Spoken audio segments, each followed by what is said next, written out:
J'étais posé sur mon lit et plus rien ne me paraissait réel. Je gardais la tête vers le haut. Je gardais la tête vers le haut et je regardais juste cette lumière qui traversait la chambre. Plus rien ne me paraissait réel. Plus rien ne me passait. Plus rien ne me paraissait avoir de goût. Plus rien ne me paraissait avoir de saveur. Et je regardais ma chambre comme un endroit perdu, portant un t-shirt noir sur lequel il était écrit I lost my mind. Je regardais ce rayon de soleil qui était en train de traverser la pièce. En main, j'avais une petite peluche grise. J'étais en train de chipoter à son oreille et je regardais mes jambes redressées contre mon corps. Je ne savais pas trop à quoi penser. Je ne savais pas trop à quoi je réfléchissais. J'avais l'impression de réfléchir dans le vide, qu'un engrenage tout seul ne tournait sur aucun engrenage. J'avais l'impression qu'à l'intérieur de moi il y avait un mécanisme, mais qu'il ne faisait fonctionner absolument rien. Ensuite, Taylor est arrivé. Il a ouvert la porte, mais je savais qu'il avait attendu de l'autre côté de la porte. Il avait attendu, peut-être la main levée, sur le point de frapper à la porte. Ensuite, je pense qu'il s'est assis par terre. Je le connais si bien. Ça m'a fait sourire un instant, et j'ai regardé la porte. Puis mon regard s'est figé. J'ai regardé cette lumière qui touchait mes baskets, et j'ai redressé encore plus mes jambes pour qu'elles ne touchent pas mes baskets. Là, j'ai entendu frapper, et la porte s'est ouverte.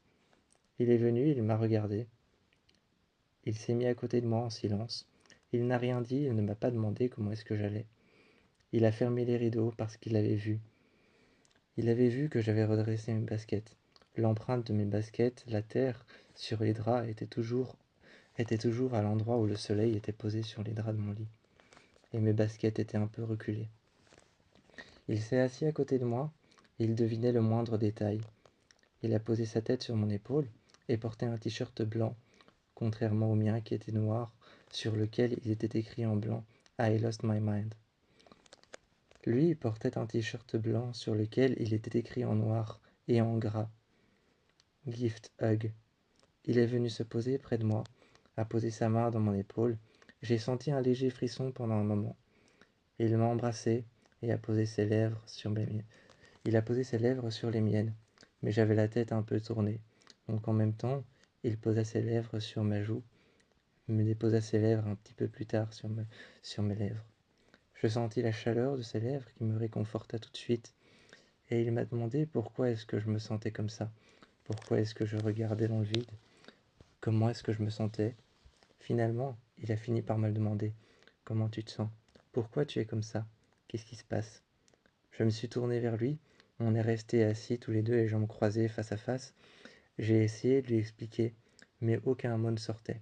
Et il m'a regardé, a incliné la tête. Moi, je fixais son t-shirt qui me rassurait.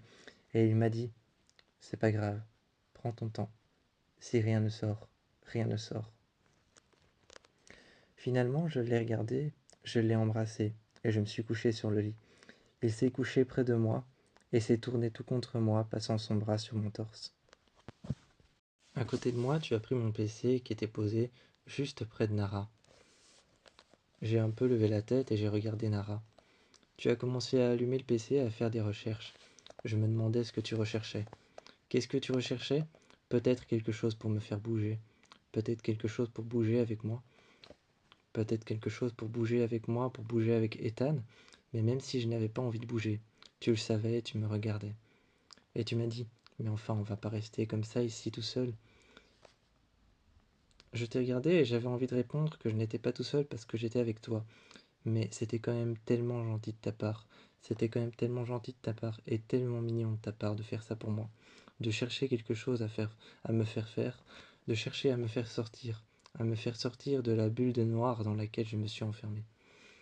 À me faire, à me faire sortir de cet endroit, de cet enclos que je me suis fabriqué, à me faire sortir de cette bulle dont je ne veux plus sortir. C'était tellement gentil, et tu étais à côté de moi là avec ton PC. Tu cherchais, tu faisais des recherches, d'innombrables sorties que tu trouvais toujours. Tu trouvais toujours une sortie à faire, c'était presque effrayant. C'était presque effrayant et ça me faisait sourire, tu étais à côté de moi, et tu étais en train de faire toutes ces recherches. Moi, j'étais là avec toi et je regardais ce que tu recherchais. Tu recherchais quelque chose qu'on pouvait faire ensemble, qu'on pouvait faire à 3 ou qu'on pouvait même faire juste à 2. Et tu as cherché, cherché, cherché.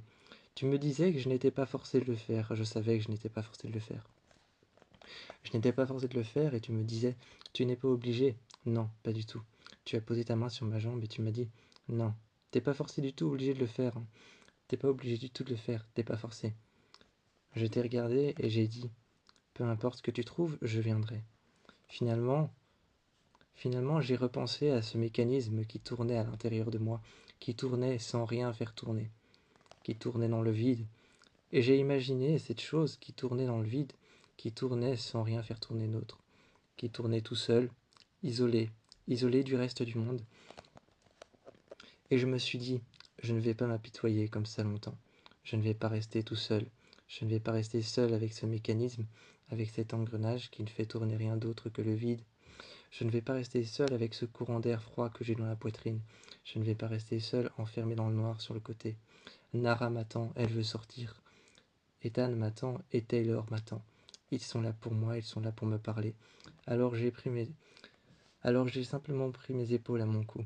Et je me suis dit, allez, ressaisis-toi et regarde ce qu'il veut t'offrir. Il t'offre la possibilité de sortir. Et je me suis rapproché de toi en disant, alors qu'est-ce que tu m'offres? Qu'est-ce que tu m'offres comme possibilité?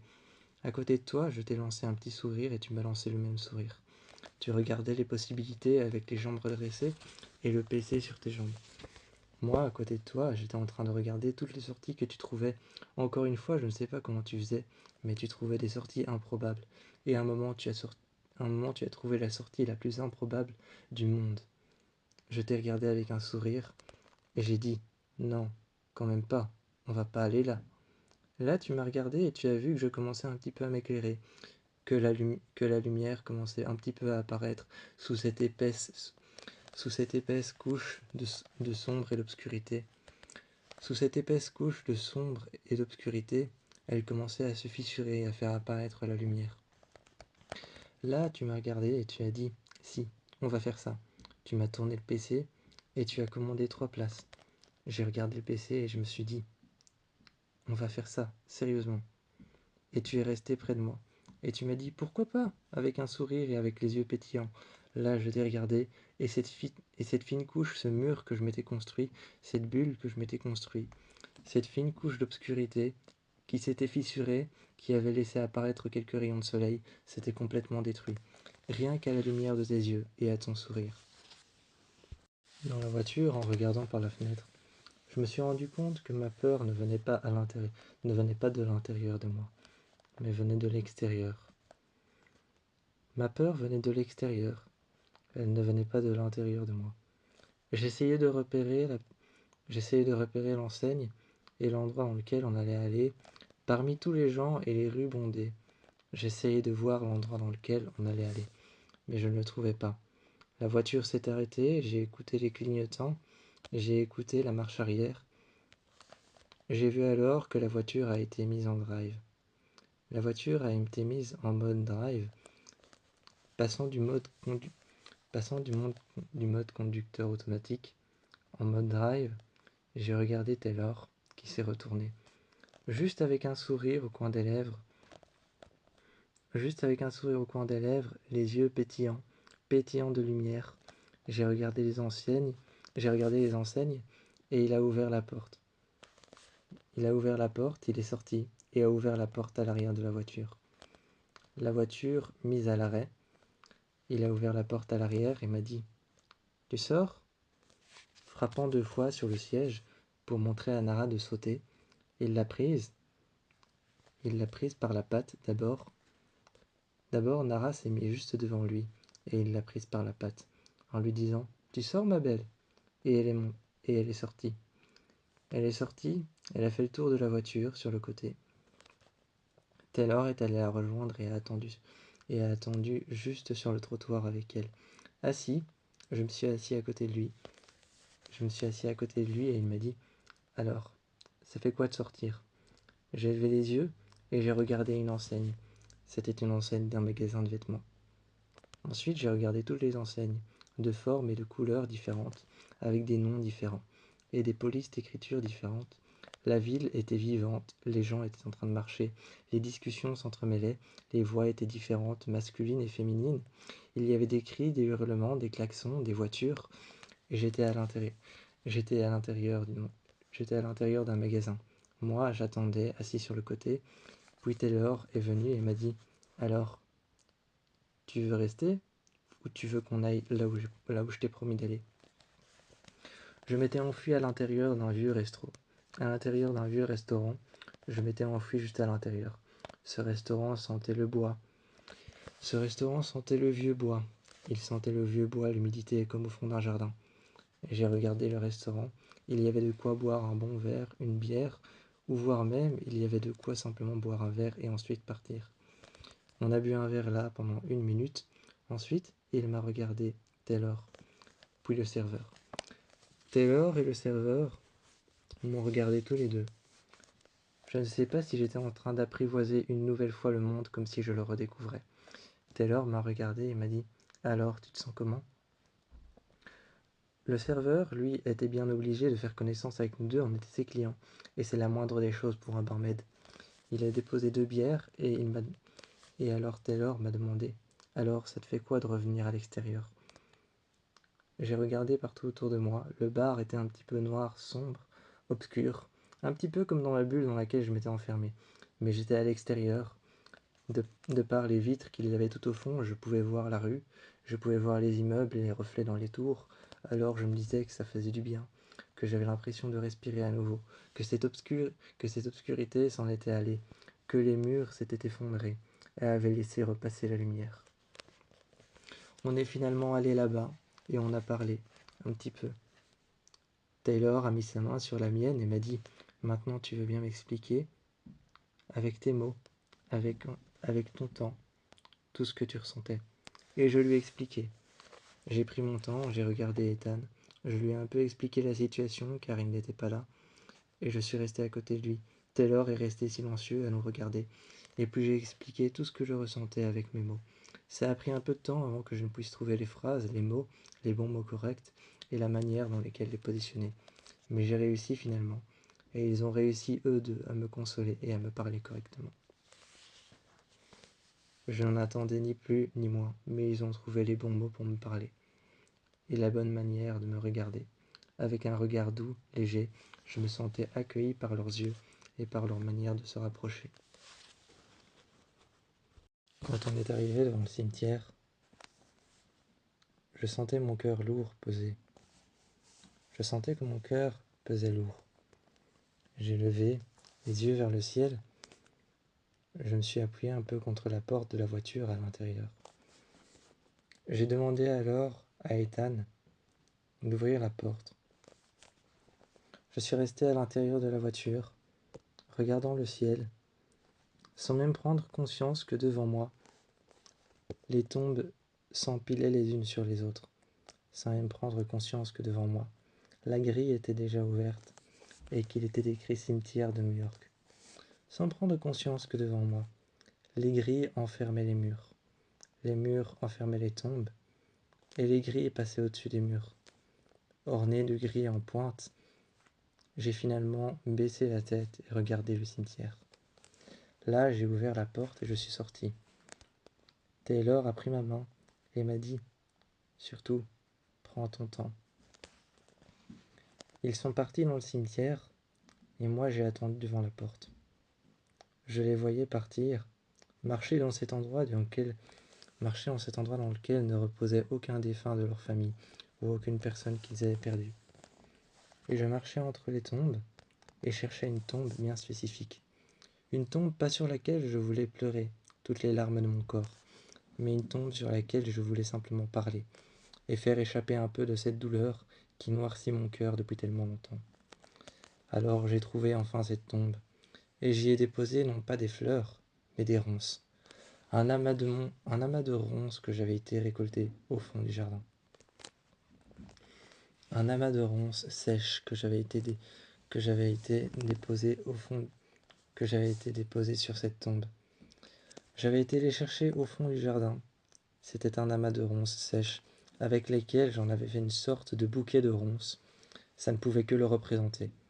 La tombe de mon père, une fois que je l'ai trouvée, je me suis accroupi et j'ai commencé à parler. Je lui ai dit, j'espère que t'es fier maintenant. J'espère que t'es fier d'avoir été un lâche. J'espère que t'es fier de ce que t'es devenu. Tu sais, pour ma part, je te déteste toujours autant. Tu resteras toujours mon père, mais je te déteste toujours autant. J'espère que t'es toujours en train de pourrir. Et je me suis relevé. Vous deux, vous étiez en train de m'attendre, à l'extérieur. Vous étiez en train de m'attendre, pas à l'extérieur du cimetière, à côté de la voiture, mais vous étiez en train de m'attendre là où l'on dépose les morts qui ont été brûlés. Vous étiez en train de m'attendre près de là où on déposait les morts qui ont été brûlés, là où il y avait tous les petits pots gris à l'intérieur des épitaphes. Je vous ai rejoint là-bas, sous un saule pleureur qui était en train de caresser légèrement mon visage. Et ça m'a suffi un instant de lui parler, et de voir encore sa tombe de loin, avec ses ronces déposées dessus, qui cachaient l'entièreté de la photo qu'on avait mise, qui était usée. Quand je vous ai rejoint, le saule pleureur m'a paru être une sorte de réconfort. Le soir, près d'un endroit où on avait vue sur la ville entière, la voiture de Taylor était garée sur le côté. Une BMW X2 blanche. Les grands phares étaient allumés. Une porte à l'avant était ouverte, la porte du conducteur. Le coffre à l'arrière était ouvert, et j'étais assis dans le coffre. J'étais assis au bord du coffre, et Taylor est venu s'asseoir à côté de moi, en silence. Il m'a regardé, a mis une main dans mon cou, et puis ensuite Ethan est venu à côté de moi. Il a mis une main dans mon dos. Je vous ai regardés tous les deux les uns après les autres. Je me suis levé, j'ai un petit peu marché, et ensuite je suis revenu m'asseoir. Je suis resté là, en silence, et vous aussi. C'était une sorte de moment où on se retrouvait tous les trois. On n'était pas réellement en train de sortir quelque part, on s'était arrêté avec la voiture de Taylor. Vous m'avez posé plusieurs questions cette soirée-là. Cette soirée-là, vous m'avez posé plusieurs questions. Mais j'ai été au bord de cet endroit de cette grande vallée sur lesquelles je pouvais apercevoir la ville qui était épuisée et en train de dormir. J'ai été m'asseoir, les jambes dans le vide, et je caressais légèrement l'herbe qui était en train de dépasser la terre juste en dessous. Et je pouvais sentir la terre juste en dessous de moi. Elle était sous mes doigts. Et vous êtes venu à côté de moi et vous m'avez demandé « Ça va ? Comment tu te sens ?» J'ai levé la tête et j'ai vu la pleine lune. La pleine lune éclairait un panneau. Un panneau, un panneau qui était censé se trouver au bord de la route, mais qui était là, couché sur le sol, et qui montrait une sorte d'interdiction. Je le regardais seul, inoffensif. Il n'avait rien demandé, n'était pas au bord de la route, ou ne respectait pas le code de la route non plus. Il était là, seul et abandonné. Un petit peu comme moi, assis sur le coffre. Et ça m'a réconforté. Ça m'a donné l'impression que je n'étais pas seul. Même si vous étiez là, ça m'a donné l'impression que je n'étais pas seul. Et que vous n'étiez pas seul à me supporter. Quand j'ai pensé ça, j'ai eu l'impression d'être un fardeau. Mais non, je savais que non. Je savais que je n'en étais pas un. Et j'ai continué à regarder ce panneau, qui me donnait l'impression de ne pas être le seul à sentir ce genre de choses. L'impression d'un temps hors du commun. Je suis resté là, assis. Et pourtant, alors que j'avais l'impression que le temps était en train de se suspendre, que le temps était en train de ralentir, je restais assis là. Ethan était en train de me regarder. J'avais l'impression qu'il me regardait mes jambes, regardait mon torse, examinait ma respiration, ma manière d'humidifier mes lèvres, ma manière de poser mes mains sur le sol, de garder mon dos bien droit contre le mur. J'avais l'impression qu'il observait le moindre de mes mouvements. J'ai tourné la tête et je l'ai regardé, et je lui ai demandé ce qu'il y avait. Il s'est levé et m'a demandé « Allez, tu viens, on va boire un verre. » Je lui ai dit que je ne voulais pas. Ensuite, Taylor est arrivé, et il m'a dit « Pourquoi tu danses pas ?» Il s'est assis en face de moi, mais ne forçait rien.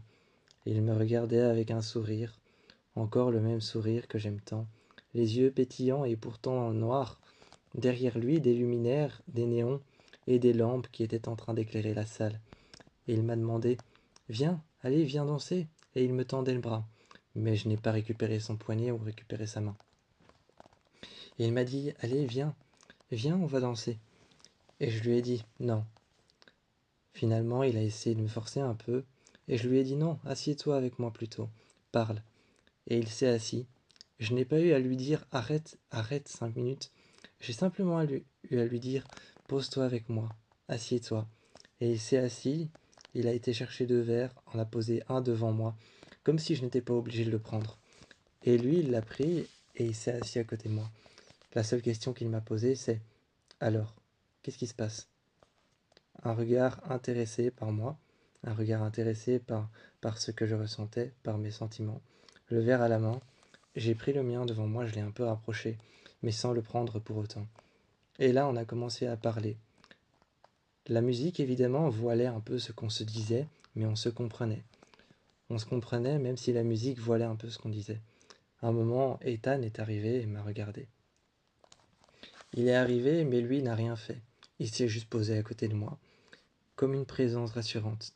Et ça m'a rassuré, je dois dire, de sentir son corps chaud, de sentir son épaule contre la mienne, de sentir son corps à côté de moi, de sentir sa respiration lente, et de sentir le fait qu'il me regardait et examinait chacun de mes mouvements, chacune de mes respirations, et la manière dont je modifiais mes lèvres ou alors posais mes mains contre le mur. Un peu comme s'il s'inquiétait pour moi sans rien dire. Toute la soirée s'est écoulée, mais je n'ai jamais été sur la piste de danse. Par contre, je suis resté avec vous deux et j'ai bu un verre, assis par terre sur le côté. Même si vous avez fait ça pour moi et que c'était bien gentil, je n'avais pas l'intention de me lever. Et je ne voulais pas. Je l'ai exprimé avec mes mots, je vous l'ai raconté sans même être brusque ou violent, et je vous ai dit que je ne voulais pas me lever pour danser, que la musique ne m'intéressait pas, que pour le moment ce que je voulais, c'était être avec vous et parler. Et vous avez respecté mon choix. Ethan, tu es resté silencieux, et tu étais là comme une présence rassurante. Toi, Taylor, tu étais là comme une présence rassurante, à ne rien forcer du tout. Je ne sortais plus de ma chambre. Je me sentais enfermé. À nouveau, cette ombre, ce noir, cette obscurité était retombée sur moi. J'étais couché sur mon lit, avec mes bourreaux. Et pourtant, je sais que j'ai des démons. Mais ils ne sont jamais à court d'idées. Je sais que mes démons sont petits.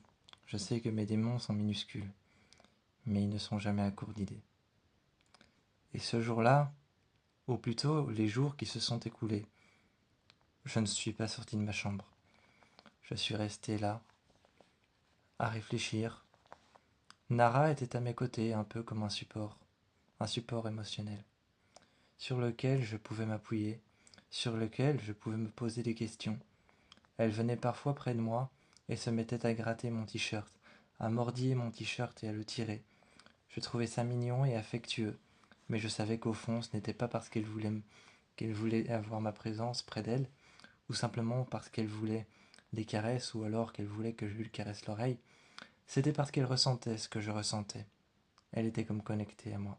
Elle était comme avec moi, dans le moindre détail de ma douleur, elle la ressentait. Un jour, je m'étais allongé sur mon lit, fenêtre grande ouverte pour sentir les odeurs de l'extérieur, les odeurs de rue, les odeurs de ruelles de New York. Et souvent cette symphonie que j'entends tous les soirs, qui se construit petit à petit, son après son. Elle se construit son après son. Je l'ai appelée la symphonie des rues. La symphonie des rues, ou la symphonie de New York. Cette symphonie, c'est celle des klaxons de taxi, ou alors celle des gens qui parcourent les rues la nuit, les rues bondées, et les commerces, les boîtes de nuit qui commencent à s'ouvrir les unes après les autres. Et ces groupes de jeunes qui commencent à crier, hurler, et à se faire des coups, bas dans le dos. Je les entendais sortir des boîtes de nuit et des commerces, et je me disais, cette symphonie se construit petit à petit. À ma fenêtre, assis avec une cigarette, la seule chose qui m'éclairait le soir, c'était le bout de ma cigarette qui avait brûlé, que j'avais brûlé avec la flamme de mon briquet. Mon briquet en main, j'avais plongé ma cigarette dans l'eau, dans un vieux verre d'eau qui avait été abandonné au bord de ma fenêtre. J'ai fermé ma fenêtre en guillotine et je me suis vu dans le reflet. Ça m'a tout de suite impressionné. Ça m'a impressionné, ça m'a même fait mal de me voir comme ça dans le reflet, comme si je voyais une autre version de moi-même. Je me suis retourné et j'ai été m'asseoir. J'ai été m'asseoir sur mon lit, et Nara a posé son museau sur ma jambe. Je me suis mis près d'elle, et je lui ai dit de ne pas s'en faire, de ne pas craindre le pire, de ne pas s'en faire pour moi. Ma sœur est rentrée et m'a dit, allez, parle-moi. Elle s'est assise, et je dis, non, j'ai envie d'être seule, laisse-moi s'il te plaît. Ensuite ma mère est arrivée en me disant, s'il te plaît tu veux bien me parler, on n'est pas obligé d'aller dans le salon, on peut rester ici si tu veux. Si c'est ton environnement, on peut rester là. Nara est venue près de ma mère et a commencé à lui donner des petits coups de museau. Je lui ai dit d'arrêter, mais c'était sûrement un signe de montrer que ma mère était en train de s'occuper de moi. Alors je me suis couché près de Nara et je lui ai dit en posant ma main sur sa patte, merci de prendre soin de moi. Et je l'ai regardé longtemps. Je ne regardais pas simplement ses yeux, mais le reflet de mon visage, dans ses yeux noirs, dans ses yeux bruns. Ça me faisait me sentir mieux, mais pourtant j'avais toujours ces bourreaux au-dessus de moi, qui planaient comme des émotions, comme de simples nuages en ville, qui planaient au-dessus de moi. Mes bourreaux étaient simplement ceux à quoi je pensais et ceux à qui je pensais. Je suis resté enfermé longtemps jusqu'à ce que Taylor et Ethan viennent et réussissent à me faire sortir. Ils n'ont jamais rien forcé, jamais rien dit qui puisse me nuire. Ils sont restés là silencieusement avec moi pendant quelques jours. Ils sont restés à l'appartement et ensuite, un jour, ils m'ont dit, il faut que tu sortes. En pleine nuit, l'un d'eux s'était sur... En pleine nuit, l'un d'eux s'était levé, avait ouvert les rideaux. Comme ça le lendemain matin, ce n'était pas l'obscurité qui allait m'éclairer, mais la lumière du jour. Je me suis levé et j'ai eu un regain d'énergie. Je me suis assis à la fenêtre, mais cette fois-ci pas pendant la nuit avec une cigarette, pendant la journée, dès le matin, et la lumière m'éclairait. C'est ce qu'a fait Taylor la nuit, ce qu'a fait Taylor la nuit, ouvrir les rideaux pour que la lumière revienne naturellement vers moi et que je puisse faire la même chose que je faisais la nuit avec une cigarette, mais sans la cigarette en main, juste tout seul, et que la lumière vienne caresser mon visage. C'était un coup magistral. Je ne m'attendais pas à ça. D'un coup, il a brisé tous les murs. D'un coup, il a brisé toute la noirceur qui s'était enfoncée tout au fond de mon cœur. D'un coup, il a détruit tous les murs, laissant passer un rayon de soleil. Il est resté à côté de moi longtemps, parce que longtemps je voulais rester à côté de lui et à côté d'Ethan, silencieusement, qui avait pendant plusieurs jours essayé de me faire sortir, et au final, il y avait réussi, sans jamais rien faire ou sans jamais rien forcer, ni même sans jamais rien dire, rien qu'avec un regard ou avec un geste. Quand on a parqué les voitures, je me suis appuyé contre le pare-choc de la voiture de Taylor. Le soleil donnait de plein fouet sur la maison. La maison était en contre-jour. J'ai regardé Taylor qui était en train de me regarder appuyé sur sa voiture penchée un peu vers l'avant. Il m'a regardé et m'a dit, alors, tu profites? Sa voiture s'est penchée encore plus vers l'avant quand il est venu s'asseoir à côté de moi. Finalement, on a vidé la voiture, on a ouvert la porte. J'ai pris les clés dans ma voiture. J'ai ouvert la porte et on est rentré. C'était la maison de verre de l'une de mes amies. La maison de verre de l'une de mes amies, partie en voyage pour affaires, elle m'a demandé si on pouvait garder sa voiture et si on pouvait en même temps garder sa maison. J'ai effectivement accepté, j'avais accepté, je me suis dit que ça me sortirait de ma bulle. Ça me sortirait de ma bulle d'obscurité. Ils m'ont regardé tous les deux et m'ont dit, eh bien, rentrons. Finalement, j'ai fait le tour avec eux, je leur ai montré les chambres, on a chacun choisi notre chambre et on s'est installé. On n'a pas vidé les armoires, bien sûr, il y avait toujours ses affaires, mais on a déposé nos valises par terre, au sol. Je me suis installé sur le lit et Taylor s'est installé juste en face de moi. Il m'a regardé et cette sensation d'avoir une maison de verre que tout le monde pouvait nous voir était très étrange, mais en même temps, cette sensation d'avoir la maison d'une amie était très réconfortante. J'étais avec eux Et Taylor, qui était sur le lit avec moi, pose alors sa main sur mon visage et m'a demandé: Alors, tu te sens comment? Il s'est rapproché et a posé ensuite sa main sur mes côtes. Il m'a embrassé et il m'a dit: Comment tu te sens? On est descendu et on s'est assis sur les marches. Ensuite, moi, je me suis servi un truc dans le frigo. Je me suis servi un truc au frigo, j'ai pris alors 2 autres verres et je les ai déposés vides, sans rien forcer, je les ai regardés et je me suis assis finalement à la cuisine, sur l'un des, je me suis assis sur l'un des fauteuils qu'il y avait sur le côté. Des vieux fauteuils en bois et des vieux fauteuils en osier. Je me suis assis dessus. Et à la cuisine, j'ai regardé les 2 verres vides. Ils se sont remplis quelque chose et sont venus à côté de moi. On est resté dans ce mini salon juste derrière le grand salon. Et on a parlé tous les deux. La lumière donnait à travers la baie vitrée, plus ou moins à travers toute la maison. Et puis je suis allé en haut, j'ai vu qu'il y avait une longue et grande prairie. Il y avait une grande prairie, un long champ qui menait jusqu'en haut d'une falaise. Et là, j'y étais et je me suis assis. Je suis sorti avec Nara. À la porte, j'ai dit: Je sors avec Nara qui veut m'accompagner. Elle était assise à côté de moi, elle remuait sa queue en panache. Ils m'ont tous les deux regardé, et finalement, tous les deux ont dit: Non, ça va, on va t'observer d'ici. Et ils sont restés là. J'y ai été, j'ai fait le tour, et je me suis assis. Un autre, un autre garçon est arrivé avec un malinois. J'ai demandé si c'était un mâle ou une femelle, car la mienne, c'était une femelle.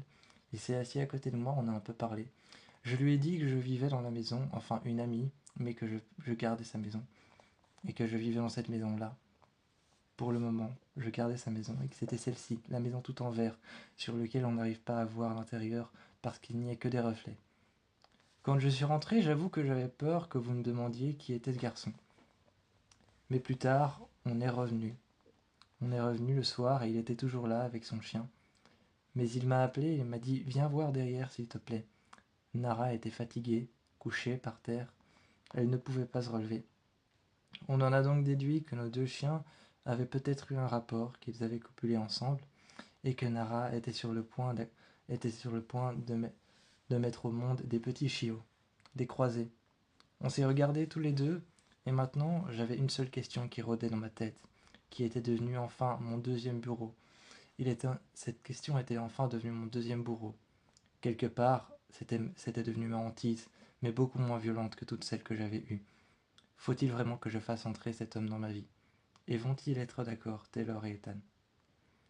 C'était devenu une sorte de bourreau, ou plutôt de questions qui me passaient par la tête. Qu'est-ce que je vais devoir abandonner pour pouvoir faire entrer cet homme dans ma vie? Comment et de quelle manière je vais devoir le faire? La décision était compliquée à prendre, mais vous avez tout de suite remarqué tous les deux quand j'ai poussé la porte et que je suis rentré. J'ai lâché Nara dans la maison. Je lui ai enlevé son collier et elle est partie en courant. Elle s'est tout de suite mise à la fenêtre et elle a regardé dehors. La patte contre la fenêtre, je l'ai regardée et je me suis assis à côté de lui. Je me suis assise à côté d'elle et je lui ai dit: Qu'est-ce que t'as vu?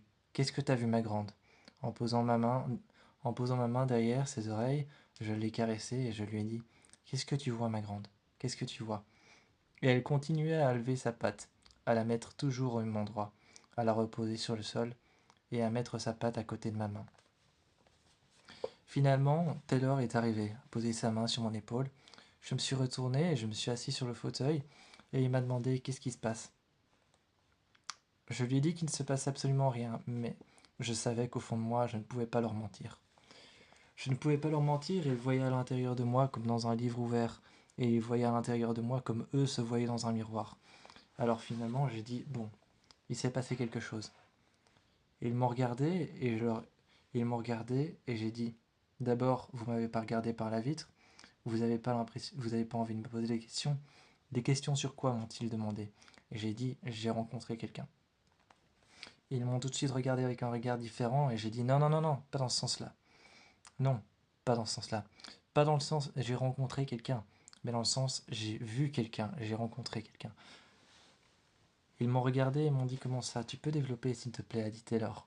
Je me suis assis à côté de lui et j'ai dit: Je vais t'expliquer. Je suis parti avec Nara là-bas au fond. Ils ont tous les deux tourné la tête vers la vallée, et la baie vitrée, j'avais ouvert les grands rideaux transparents. J'avais ouvert les grands rideaux transparents, tout fins, et j'ai dit, vous voyez, j'ai été là-bas, et il y avait un autre garçon. Il avait son chien, un mâle, un berger malinois. D'après ce qu'on sait, d'après ce qu'on sait tous les deux, Nara aurait peut-être des enfants. C'est pour ça qu'elle bouge plus. Elle a tout de suite couru à la fenêtre, là maintenant, on m'avait dit alors Taylor. Je lui ai dit, oui, ça c'est normal. Peut-être qu'elle voulait retourner là où elle est. Peut-être qu'elle voulait retrouver ce chien, retourner là où elle l'a trouvé. Ça paraît logique, hein, c'est pas seulement nous les humains qui veulent retrouver nos partenaires. Les chiens aussi ont envie parfois de retrouver leur partenaire. Peut-être qu'elle veut simplement retourner là-bas, je lui ai dit. Et alors ils ont commencé à me poser de nombreuses questions sur cet homme. Je lui ai dit qu'il ne valait rien et que pour le moment il n'était pas là, que pour le moment c'était simplement le cadet de mes soucis, qu'il ne valait rien, qu'il n'avait pas d'importance à mes yeux, que c'était simplement une brève rencontre dans un parc et que nos deux chiens ont eu des chiots. Certainement certainement ce qu'on pense.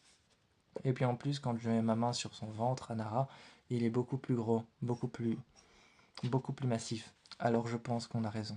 Je pense qu'on a raison tous les deux de penser ça. Je pense que peut-être simplement en une journée, ce soit possible qu'ils aient eu un rapport.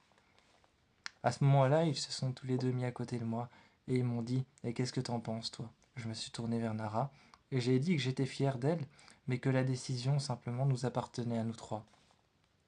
La décision ne pouvait pas que m'appartenir à moi. Elle devait appartenir autant à vous qu'à moi. La décision nous appartenait à nous trois. Maintenant que ma, Maintenant que ma chienne a des chiots avec un autre chien, celui de ce garçon que j'ai rencontré là-bas, qu'est-ce qu'on va faire? Est-ce qu'on lui demande s'il veut faire partie de... Est-ce qu'on lui demande s'il veut faire partie de notre vie à nous, de votre vie à vous, et de ma vie à moi?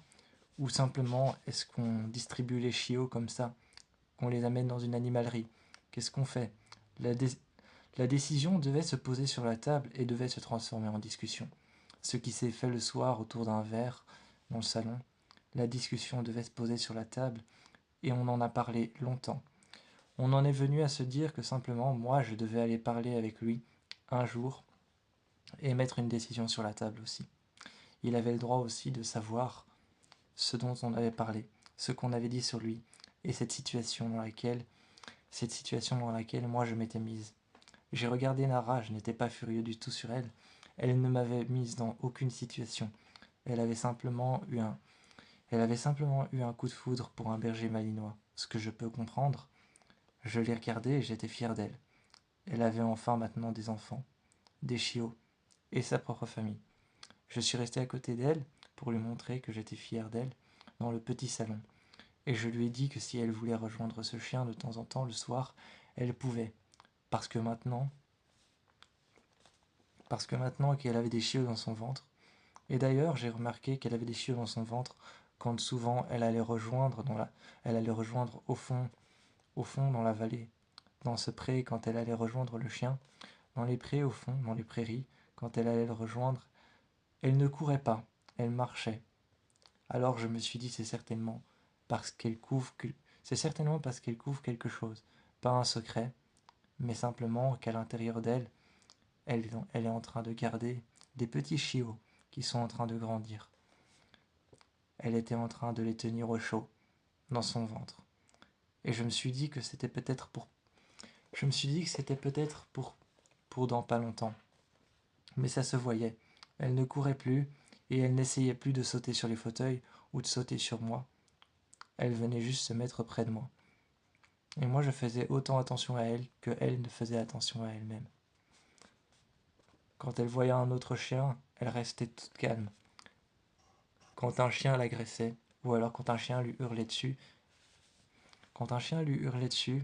et que moi j'allais m'asseoir dans les prés en haut avec ce garçon, et qu'elle partait en marchant et qu'un chien lui hurlait dessus, souvent je me levais et je demandais à la propriétaire ou alors je criais sur le chien. Enfin, je ne criais pas sur le chien, mais je lui disais de dégarpir, de partir. Je lui faisais un geste de la main tranquille mais menaçant, qui lui donnait envie de partir, ou alors ou alors je me mettais devant le propriétaire ou la propriétaire et je lui disais rappelez votre chien s'il vous plaît, La mienne porte des enfants. Souvent, je devais m'attendre à ce qu'on me pose aussi des questions sur ça, mais j'en avais un petit peu rien à faire. Alors je partais me réasseoir, et quand elle était de nouveau tranquille, elle revenait près de moi. Lorsque je rentrais le soir à la maison, je me disais, c'est bon, maintenant mes décisions sont prises. Et je me suis assis sur le fauteuil. Taylor m'a demandé, et tu sais ce que tu vas faire? Tu sais, tu sais comment tu vas t'y prendre? J'ai dit, non, toujours pas. Je me suis assis par terre, contre le fauteuil, juste à côté de Nara. Et il m'a demandé, alors qu'est-ce que tu vas faire? Je lui ai répondu, bah je t'ai dit que je sais pas.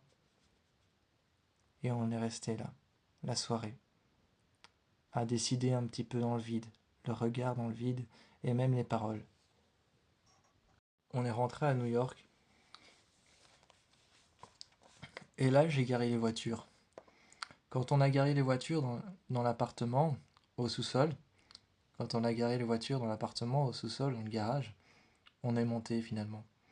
J'ai ouvert la porte et je lui ai dit, je t'en prie, fais comme chez toi. Je me suis assis sur le fauteuil, un peu sur le côté, pas vraiment sur le fauteuil, plus sur le dossier. Et je lui ai dit, vas-y, rentre, reste pas à la porte. Il est rentré avec une main contre la porte et il m'a dit, waouh, c'est ton appartement. J'ai regardé le deuxième étage, là où il y avait le bureau de mon père, et j'ai dit, dans un sens, ouais, c'est l'appartement.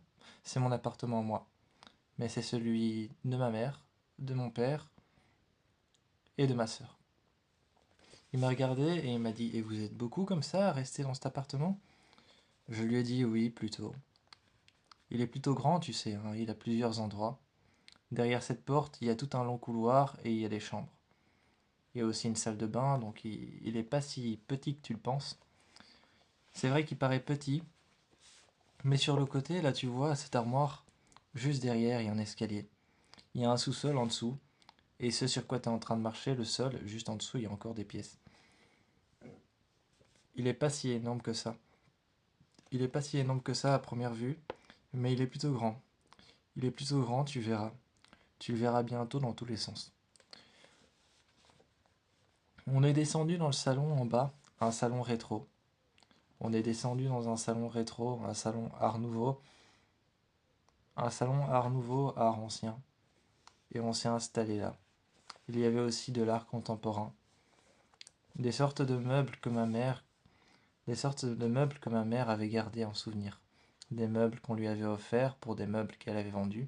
Des œuvres qu'on lui avait offerts pour des œuvres qu'elle avait vendues. Bref, des sortes de trophées, quoi. C'était un peu sa salle des trophées. Et j'ai raconté tout ça avant de poser la vraie question sur la table. Qu'est-ce qu'on va faire des chiots? Là, il m'a regardé un peu mal et je lui ai dit, on s'est posé la question avec, on s'est posé la question avec Taylor et Ethan. Il m'a demandé, ah, c'est qui Ethan et Taylor? Je lui ai dit, mais oui, bien sûr, tu les connais pas. Je lui ai dit, j'ai déjà deux partenaires. Deux partenaires, comment ça? Je lui ai dit, je suis déjà en couple, j'ai déjà deux partenaires, Ethan et Taylor. On s'est posé la question quand je leur ai parlé de toi en revenant. Qu'est-ce qu'on allait faire des chiots parce qu'on est persuadé, enfin je suis même sûr que ma chienne porte les chiots de ton chien. Donc on a une solution à te proposer. Soit tu fais partie de ma vie et de leur vie. Soit les chiots on les emmène quelque part. Ou alors on en fait autre chose. L'un de nous les garde. Mais il va falloir se mettre d'accord. On est resté là, comme ça, dans ce salon. On n'est jamais remonté. On n'est jamais remonté, on est resté là, dans la cuisine de ce salon. Je lui ai ouvert une, je lui ai ouvert une porte, installé une chambre, et on a discuté l'un avec l'autre. Non pas dans la chambre, mais dans le salon. Avec un verre, on est resté là, et on a parlé. Finalement, j'ai appelé Taylor et j'ai appelé Ethan. Chacun aussi au téléphone avait le droit de dire quelque chose, le téléphone était en haut-parleur sur le côté.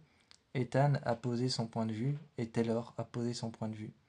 Leurs points de vue étaient presque les mêmes, presque identiques, à quelque chose qui changeait tout. Mais finalement, on en a parlé. On en a parlé et on a pris une décision. Mais la décision ne sera plus qu'officielle lorsque tout le monde aura posé son point de vue sur la table et que tous les points de vue seront égaux. Mais on avait tous pu déposer notre point de vue sur la table. On avait pu tous parler et tous dire ce qu'on en pensait. On avait pris une décision brève, une décision directe. Mais on avait quand même étalé les faits bien avant. Mais sinon tout le monde avait pu poser son point de vue sur la situation. Qu'est-ce qu'on allait faire? Et maintenant, ne manquait plus qu'à savoir quel serait le verdict.